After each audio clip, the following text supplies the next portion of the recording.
know. So again, kind of lightly, but not really. Let's talk about this Popeye's chicken real quick. Man. Oh man, Yeah. like, I mean, and Devin and L, we talked about it earlier. How we have the power.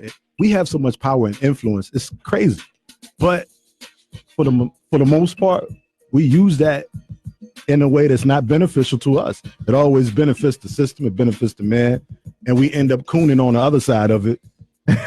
And Facts. but if we would take that energy that we have with this Popeye's chicken and the influence that we have on the culture, we always talk about doing it for the culture. If we take that and, like El said earlier, channel it into something positive, take that same energy and do that. Take that same energy and put it to copping Devon Beck's new EP. That's where we're at. Available now on all streaming platforms. And y'all should already have that, but if you don't, I don't blame you. Lost in Y'all was eating y'all Popeye's chicken. that was preoccupied with Popeye. But yeah, go ahead and speak on that real quick. I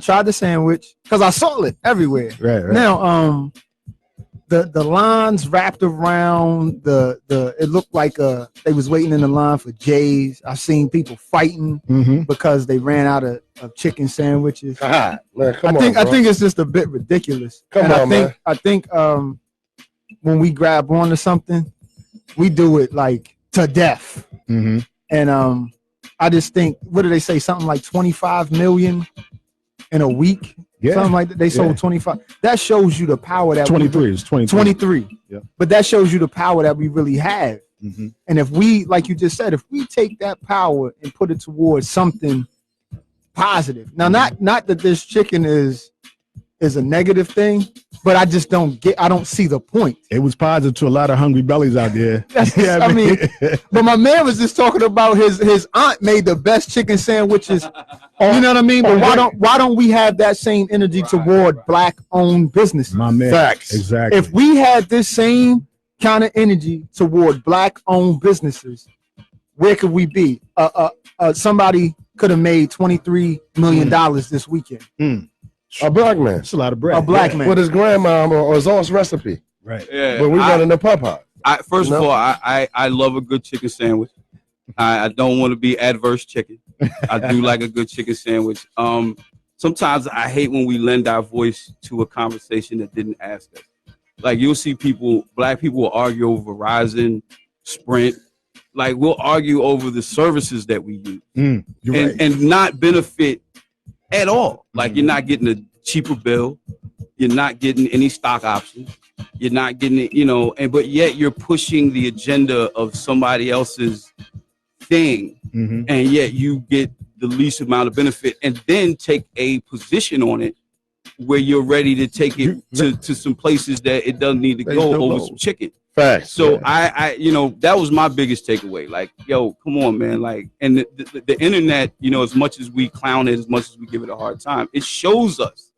It's a mirror to ourselves. It's a mirror to ourselves. Every time you see it, you should be like, wow, I can't believe.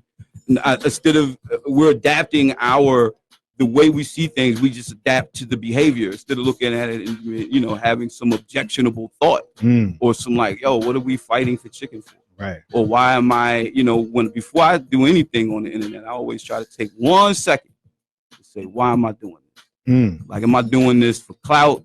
Am I doing this to get a chick to call me? Am I doing this because I want to bring some awareness to something? And whatever decision I come back with will determine what it is that I contribute to the world through that medium. So just take a second to think, should we be fighting over chicken? Like, that's just a personal thing to think about. And again, I do love chicken. Yeah. And my aunt makes shout out to anybody in Easton. My aunt Doris makes the best chicken sandwiches in the world. We used to do chores to eat her chicken sandwiches. So I get it. A good chicken sandwich is what's up. But when you work for chicken, that's some serious chicken. But and it's on regular bread. Look at some of the history of us and chicken publicly. And that was my issue about hammer dancing for chicken. Mary J. Blige singing for chicken. When Mary did it, that hurt my heart. And again, again, the bag, man. We just got to think for that bag, And I don't think the bag is always worth the result. The juice isn't always worth the squeeze. And I think a lot of you talked about the us black folks and chicken. And you can throw watermelon and collard greens in there too. It's just so stereotypical. Exactly. But I think a lot of us don't even realize the negative stereotype that comes with black folks and chicken, especially like the millennials. I don't even think they understand that. And I'm always very cognizant of that. Honestly, like I don't ever like fanboy out about chicken around white folks. Like I just will not. Right. Because I know. Like exactly. I don't want to contribute to that. Like, oh, we know you want some fried. We got chicken today. Nah. Nope. It's crazy. And it's fried. A dude in the office offered me some chicken the other day, white dude, and I didn't know whether it's like, yo, what you make it out with? But I didn't take it personally. I knew he was just offering. The funny thing is, taking the conversation someplace else is I went to get the chicken sandwich like a week and a half ago, like just a little bit before it really popped. And it was on the news, like right before it hit the news. It was on Instagram, but it wasn't really. So I go get one, I have it, and it was all right. But I was like, wow, man, it's mad. The place I got it from was all Mexicans cooking it. So look at all the homage of cultures. Black man going to get chicken from a Louisiana a restaurant that's supposed to be based off Louisiana cuisine, being cooked by all Mexicans, and I don't even know who owned the place. So I mean, we can only assume who owned that joint. Donald Trump's brother. We can only assume. But look at all of that homage of culture right there with some chicken. And chicken 9 times out of 10, that chicken man butters all together. And I guarantee you, the person that owned that place was the man. And he ain't eating that shit. Right. So he know where it comes not from. eating that shit. So the question is, why don't we support our own black businesses like that? That sell chicken and ribs and all kinds of stuff in the hood. Why don't we do that?